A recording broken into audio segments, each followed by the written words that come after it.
Mheshimiwa Clayton Revocatus Chipando, Mheshimiwa Daktari Regina Christopher Malima atamalizia. Asante sana Mheshimiwa Mwenyekiti kwa kunipa nafasi na mimi niweze kuchangia walau kidogo kwenye finance bill, mswada wa sheria. Mheshimiwa Mwenyekiti, kwanza kabisa kamati ya budget na Mheshimiwa Waziri mzee wangu mzee Omar, mmetuheshimisha wabunge kama wawakilishi wa wananchi katika bunge hili la Jamhuri ya Muungano wa Tanzania.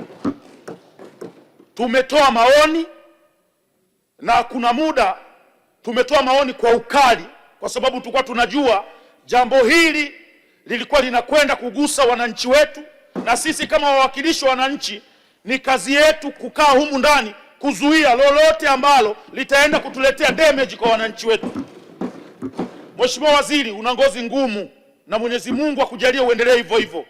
Tuliongea kwa ukali, umevumilia na baadaye umeenda kufanya maamuzi ambayo yanaenda kuwapa furaha wananchi wetu moja kwa moja. Lakini Mheshimiwa Mwenyekiti, nimpongeze Dr. Samia Suluhu Hassan. Ni yeye na serikali yake ya awamu ya 6 ambao wamekuwa wasikivu.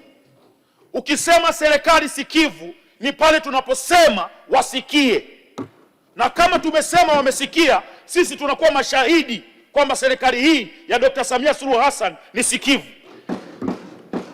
Ukiangalia katika mswada huu wa sheria ya ushuru wa bidhaa, sura namba 147, ukurasa wa 18 mpaka wa 20, angalieni katika maoni ya kamati, kuna swala ambalo linahusiana na bodaboda. Wote tulisimama hapa kwa pamoja baada ya wataalamu wetu kutuletea maoni ambayo walitaka tuyapitishe yaende yakawe sheria ya kuongeza tozo kwa bodaboda. Wabunge wengi walitoa maoni yao na mimi nilisimama nikatoa maoni yangu hapa, na leo tumepata maoni ya kamati yakionyesha kwamba yanaenda kuondoa hiyo kodi ambayo tuliipinga kuhusiana na bodaboda na yanaenda kupeleka furaha kwa bodaboda. Mheshimiwa Mwenyekiti, bodaboda ni ajira, bodaboda ni maisha. Ukimdharau bodaboda ni kwa sababu wewe unaendesha gari. Bodaboda anakuwa na kero sana kama wewe una gari, lakini kama hauna gari, bodaboda anavyotuingiza kwenye vichochoro vya mitaani, utamheshimu bodaboda. Na mimi nitumie bunge hili la Jamhuri ya Muungano wa Tanzania kuwashauri ndugu zangu wa bodaboda, angalieni jinsi wabunge tunavyowapigania humu ndani kuwaondolea kila kero ambayo inaletwa kwenu. Tunaomba sana msituangushe. Nendeni kwenye vijiwe vyenu, hakikisheni wale ambao wanatumia bodaboda kufanya uhalifu muwaondoe kwenye vijiwe vyenu. Msikubali wawaharibie hii kazi. Msikubali watu watumie bodaboda kama sehemu ya kudhuru watu, ya kuibia watu, wasitumike kwa ajili ya uhalifu. Hawa wanawaharibia sifa yenu, na sisi kama wabunge tutaendelea kuwalinda. Tumeelekezwa na mwenyekiti wetu wa chama Dr. Samia Suluhu Hassan, amesema hakikisheni mnalinda haki ya wananchi waliotupigia kura, na hiyo ndo kazi tutakayoifanya humu ndani. Kwa nikupongeze Mheshimiwa Waziri, niipongeze kamati ya budget kwa kuondoa tozo ya bodaboda ambayo ingeenda kutuletea kelele mtaani, na huko mtaani sasa hivi ni shangwe tupu kwa kazi ambayo tumeifanya humu ndani. Lakini la pili, kwenye biashara, nimeona kwenye sheria ya fedha serikali za mitaa sura namba 290 ukurasa wa 12 mpaka wa 13, kwenye maoni haya ya kamati ya budget imezungumzia namna ya kuongeza 5% kwenye zile 10% ambazo zilikuwa zinatumika katika halmashauri. 4% za kukopesha vijana, 4% za kukopesha wakina mama au wanawake, 2% ilikuwa ni kwa ajili ya walemavu, lakini tumeongezewa 5% kwa ajili ya kuboresha miundombinu ya biashara. Mheshimiwa Mwenyekiti, mimi ukija kwenye jimbo la Kigoma mjini, hii pesa inaenda kunisababisha nikae bungeni hata miaka 40. Na kuhakikishia na nitawaambia hapo wabunge ni nini kinaenda kufanyika. Katika jimbo la Kigoma mjini tuna masoko mengi sana ya jioni. Tuna soko la Mwanga linaitwa Mwanga Night Market maarufu kama soko Marungu. Tuna soko la Ujiji linaitwa kwa Noti, ni soko la jioni pia. Tuna soko la Gungu, ni soko la jioni pia. Tuna soko la Kakidagala ambalo liko kata ya Buhanda. Tuna soko la jioni Bangwe. Haya masoko halmashauri inaenda kutoza ushuru kwenye haya masoko, lakini yana hali mbaya sana. Mengine hayana vyoo, mengine hayana taa. Wananchi wanatumia vibatari kumulika biashara zao. Kutumia hii 5% tunaenda kubanana koo na mkurugenzi kuhakikisha tunaenda kuwafungia taa wakina mama wafanye biashara zao usiku huku wakiziona biashara zao vizuri. Kwa hiyo kwa kazi hii naenda kuifanya, na ninaomba sana waheshimiwa madiwani huko mlipo, sisi tumepambana huku, pesa inaletwa kwenye halmashauri, muweze kusimamia kwenye halmashauri. Tunawaomba sana mtusaidie makusanyo yapatikane kwa nguvu. Msikubali janja yoyote ya wakurugenzi. Tuwabane wakurugenzi, pesa ipatikane, hii 5% iende kaboreshe maeneo ambao wafanya biashara yetu wanafanya biashara. Ukienda soko la Gungu pale Kigoma mjini, mvua ikinyesha, maji yanapita katikati ya soko.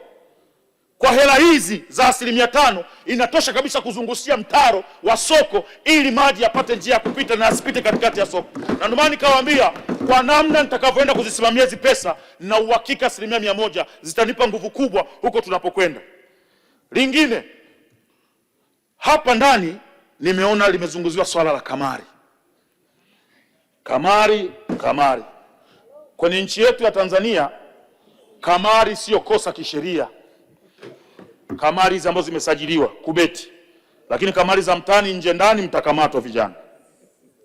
Sasa mapendekezo ya mwanzo yalikuwa mtu akienda kubeti kama na 100,000 akatwe kwenye lile dau lake kabla hata hajala